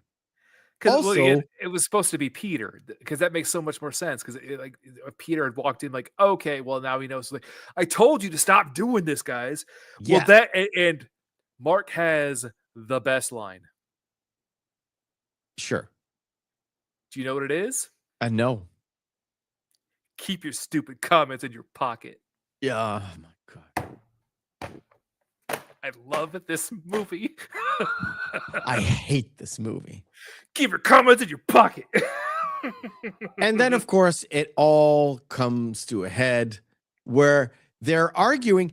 This is where Johnny still doesn't know about the affair. Fair. They just have a row. Now, no, this is when they were outside too, where Johnny announces, we're expecting. And everyone's like, oh, you guys are having a baby. That's fantastic. You guys are newlyweds. That's great. Yeah. And Mark's going, well, obviously this could be my kid. So him asking like, yo, is this my baby? And Lisa's like, fucking sense. It's like Lisa says, there's nothing. And Johnny comes in and he thinks Mark is harassing Lisa. Well, no, so because while they were dancing and everything too,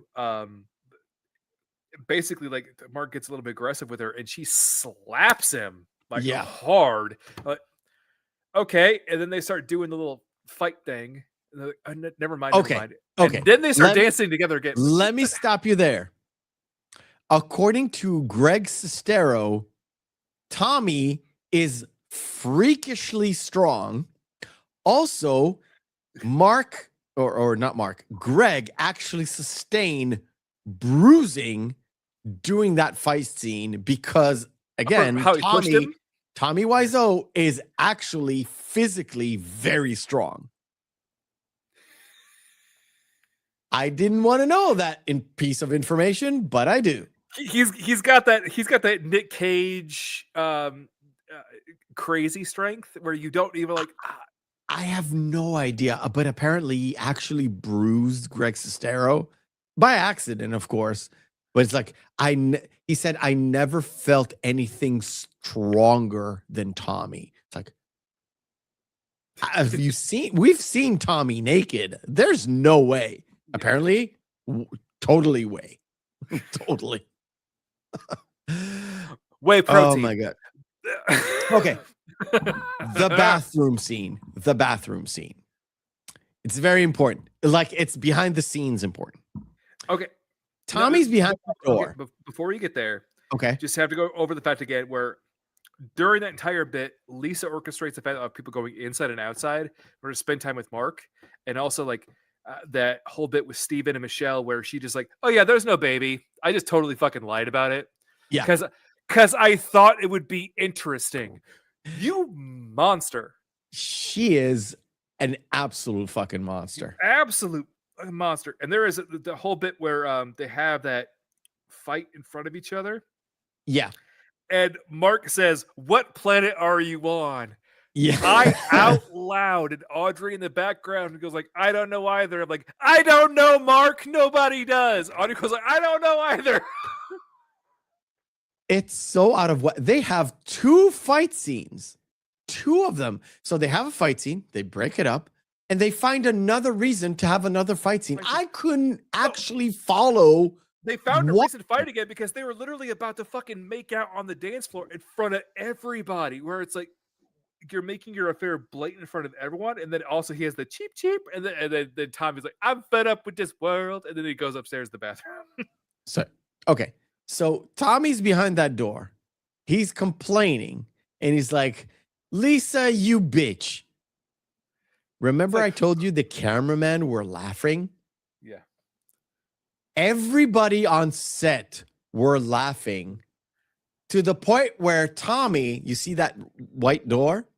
Tommy, like, he was actually behind the door and mic'd up. He got up, opened the door, and said, why is everyone laughing? No, you don't need to put the is in there. Why everyone laughing? Why everyone laughing?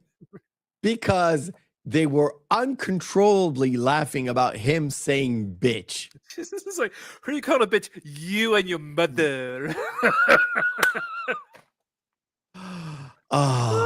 So this is 10 minutes essentially before the end of the movie. And Tommy kind of suspects about stuff about Lisa, but he doesn't know because he still hasn't heard the tape yet. Yeah, we do have the recording. We got time. We could sneak a game in real quick. I haven't prepared it actually. Oh, okay, never mind then. But he does, like, after literally Lisa was talking on the phone to Mark while Tommy was locked in the bathroom crying. Oh no, I find out what you say. And of course, he brings out the tape and he press play, and like we heard the conversation with Mark Except and there's Lisa. additional dialogue on the recording that wasn't on the phone call. Exactly. Where it's like, she says, "You're my sparkle." Like, what the? So Tommy goes into fits where the editor puts in a lot of the former sex scenes, essentially just the one sex scene, just cut up into 2. There's the moment where he picks up her red dress, and it cuts to him giving her the dress and then undressing her, and he smells it. And then with him air humping it. It's like, wow, Lisa, wow. I want to get to, so he rubs it, he smells it, and then he rubs it, and then he humps it. because I'm Tommy Wiseau and I don't give a fuck. Or I do give a fuck to the red dress. He literally fucks the dress in his mind because there's flashbacks to the first sex scene. It's hilarious. Well, there's also like callbacks to later to where her actually saying, "Don't worry about it," several times during the flashbacks. I'm like, come on, man. Now, I'm sorry, God. So we don't know if Tommy is a gun owner, but what we do know is that the prop gun that he uses in this movie is the same prop gun that he took from the drug dealer that was threatening Denny. Yeah. Also, when he brought the prop gun to the rehearsals, he forgot to tell Juliette that it was a prop gun, and she was deathly afraid of weapons. Oh, poor lady. Yeah. Also, Johnny, the character, may or may not have kept that gun from the drug dealer and then used it on himself for being This is where he NyQuil lumbered into the entire fucking room and destroyed it. That and he did the Led Zeppelin throwing the CRT. Oh, he threw. This is priceless. Now, when he picked it up, I was like, there is nothing in that CRT. There is nothing in there. There's no way he is picking that thing up. Freakishly strength or not, it's hollow. But when you see it like dumped crash outside, it's a full. There's definitely full, like there's something in there. Oh my god! It's all of it, like if you look at it, it's still gaffer taped and actually wired up. Yeah. It's Yep. It's fantastic. Right. So Tommy commits suicide with a gun, like you just saw, and this is the moment. Like the entire bit where it's like the first time I saw this, I'm like, that's a really fucking dark. Dumb as shit, but it's really dark. Oh yeah. And so, by the way, the first time I saw this was after right after my sister, but kind of the same thing. So I'm like, this, like my friend who took me to see it hit hard, huh? No. He looks at me, goes like, "Trust me, it gets funny." Yeah, because he's he's expecting me to hit him in the I'm about to fucking punch you right now, you asshole. No, but the conversation that Lisa and Mark have over is Lisa's like, "We're finally free now. I can be with you." And Mark's like, "No, you're the monster that I thought you were." Yeah. And then Denny comes in, and Denny, being mentally deficient, per the actual true story, even so much more. Like, wake up. Yeah. See what I tell you? This is parts of this is the part of the whole research thing that we do comes in so great because you actually get to understand things that made absolutely no sense. There's no sense that that Denny would ask any of those questions if he's a college student. Yeah. Dude, the man has a gun. You heard a gun. Well, Denny maybe not heard a gunshot, but Mark and Lisa definitely did.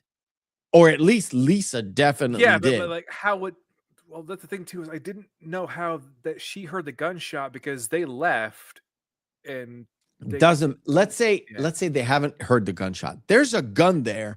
He has a mouthful of blood and a pillow full of brain bits. There's a ton of blood on the floor. You can put one and one together. Even she's an evil Lisa. She's not stupid Lisa. Mark maybe is a stupid Mark. But Denny, supposed to be a college kid, turns out, he's not all there. Just nobody told him that he's not all there. Like Mark's like, "I will never be with you. You're evil." Yeah. Yeah, of course. But Denny's hung over him. Mark just yells at Lisa, "Just leave him alone with him." Yeah. Leave Denny alone with the body of Johnny. Hey, with the sirens, like, what's going on? Oh my God. And that kind of brings us to the end. That's the end. The titles. To be fair, like I said, if you boil it down and shorten the sex scenes, all of them by a lot, there's about an hour worth of movie that not a lot of it makes sense. Yeah. Because again, there's plenty of threads that just go nowhere. I mean, like, you can take out the Mike and Michelle bits. That's another like 5 minutes overall. Yeah, because it has zero impact on the story at all.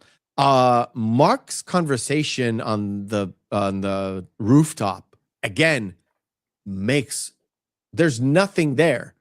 The whole them playing football, that like Mark and Johnny in the park, again, nothing. It's just establishing shots.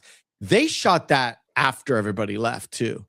I told you, everything outside, everything was shot after, like much later on. Wasn't a reshoot. It was, they just added in after they just dismissed everybody when they just could not. After 6 months, they just couldn't have them around anymore. Where was I? So the whole playing football bit with the tuxedos or without the tuxedo make no fucking sense. Added nothing to the story. Nothing.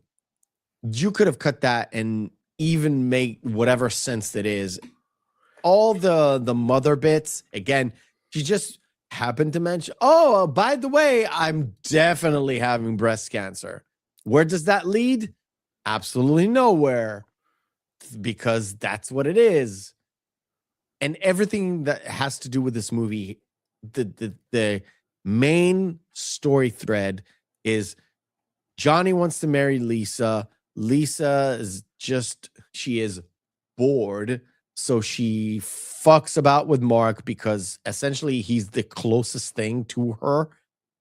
And the other guy is dating Michelle because she couldn't fuck the other guy who fucks Michelle because, she loves her bestie, I guess. Yeah. So she fucks Mark. She fucks Mark because he's the closest one. And also he's Johnny's best friend and he's good looking and I don't know. And she doesn't love Tommy because he didn't get promoted in the bank. Yeah. Which comes to my surprise. Okay. The surprise. There is a reason why we didn't play the it. note. All right. Okay. I have to take this off. A lot of franchises, what they used to do back in the day is have a video game attached to the game. Oh, yes. Yep. I know where you're going with this. Okay. Yep. Now, there is a game called The Room Tribute. It is a point-and-click adventure game that actually follows the storyline of the movie. Yep. And almost verbatim. Yep. Almost verbatim. And also, when it starts, I can't have it start, even though the music is not on. What happens is there's a pink car that drives in, stops near Mr. Johnny, and Mark comes in. And of course, there's a line, oh, hi, Mark. Yep. And this is Johnny. I think it's 2 weeks before the happenings of the movie. Yes. And it leads to the movie and it follows the movie too. Yeah. And this is the bank where Johnny works, the Bank of San Francisco. Side note, just a fucking classic. Obviously, it's Newgrounds. It's so old school. Yeah, it's super old school. Yeah.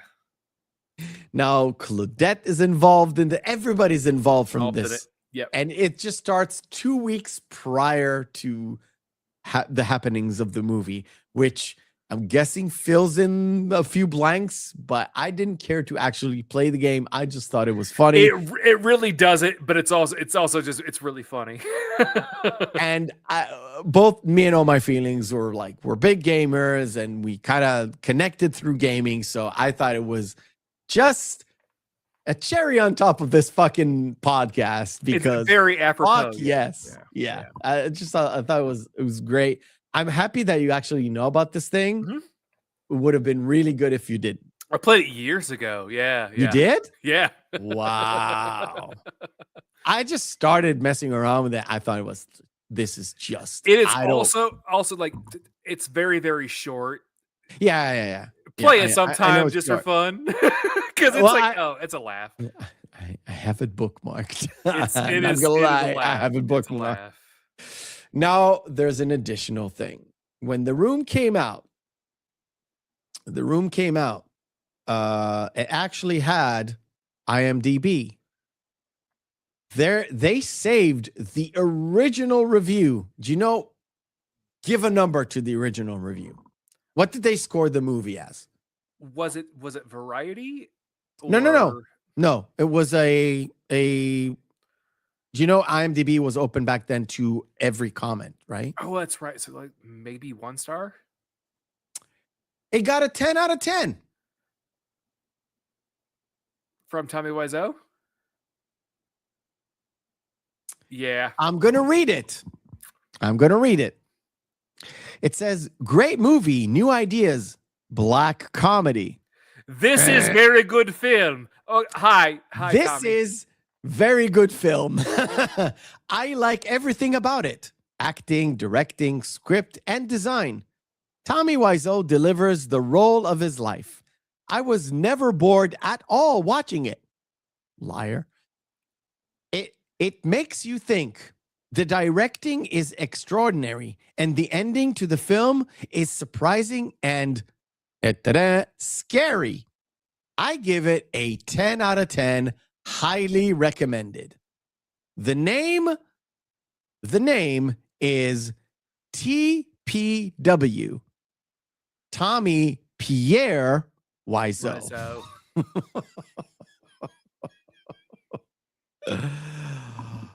Woo! I told you, I know way too many things about this movie, and I've omitted about half. You have to love the man just for the commitment. Oh, yeah. Now, why Pierre? Because when he moved from Poland to France, he called himself Pierre. Well, yeah, I know. That was also the most French name that he could think of at the time. That's why that whole introduction about where he came from is to have the TPW thing. Yeah. Oh, shit. Yes. Anyway, that kind of brings us to the end of the show. I fucking hated this movie, and I still do. See, I could still watch it once a year just because I can't. I'll tell you what.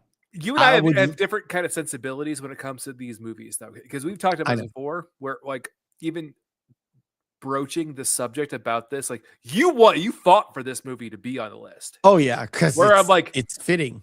Like I was gonna go way deeper and way darker, and you're like, no, we should keep it a little bit lighter. I'm like, okay. Yeah. It goes bad next week. Don't worry. It goes real bad because me and trauma don't mix. Yes. To say the least. That's why next week is going to be hilariously hellish. Speaking of though, hey, is there any other film that could say, wait, did you just had Lemmy from Motorhead to do the soliloquy from fucking Romeo and Juliet? What? Yeah. So next week we have. Hold on. I forgot one clip. Huh? What do we do now, liberal affirmative action shithead, peacenik commie fuck? What do you want to do now? Different movie. I just like. That's a good one. That was just for my own sake. I'm not talking about you.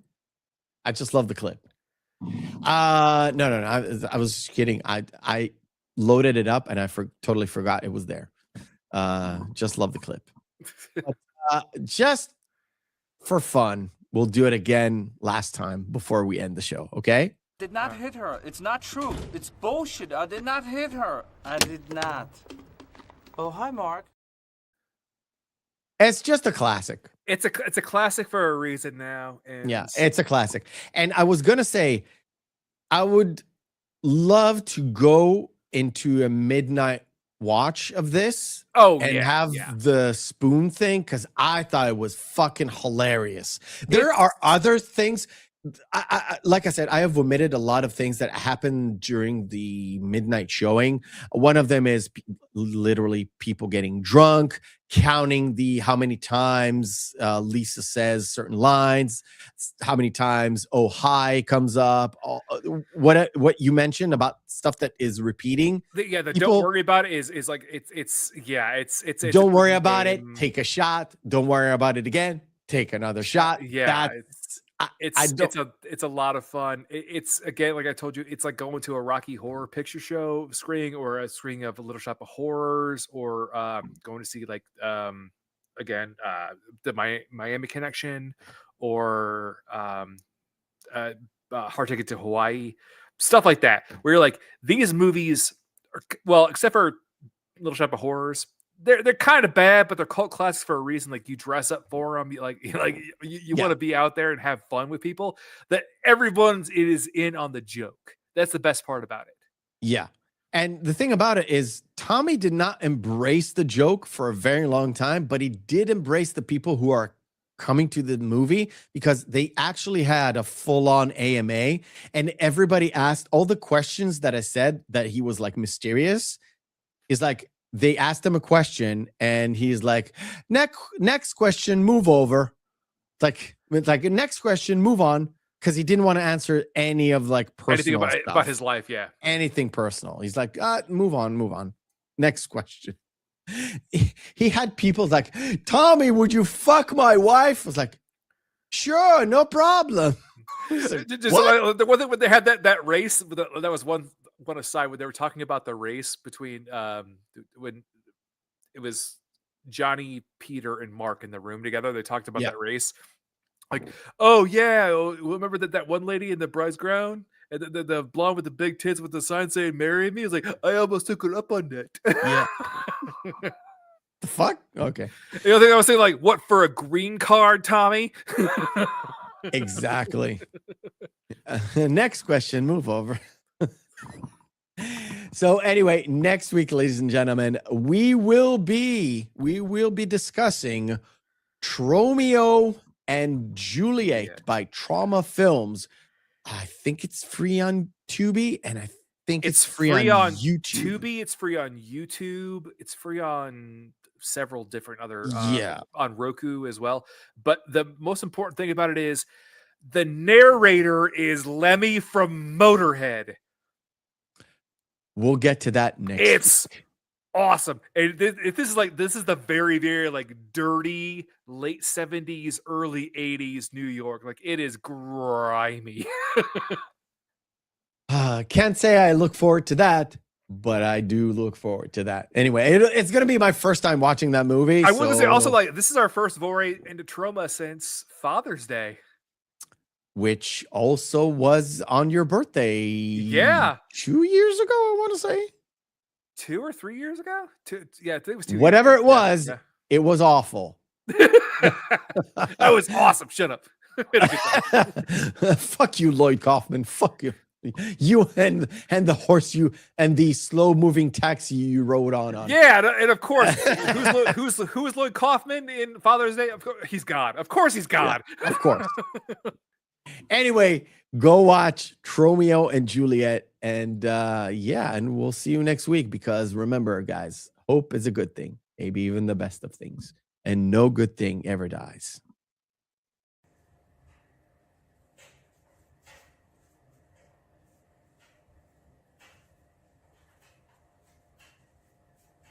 You're still here? It's over. Go home.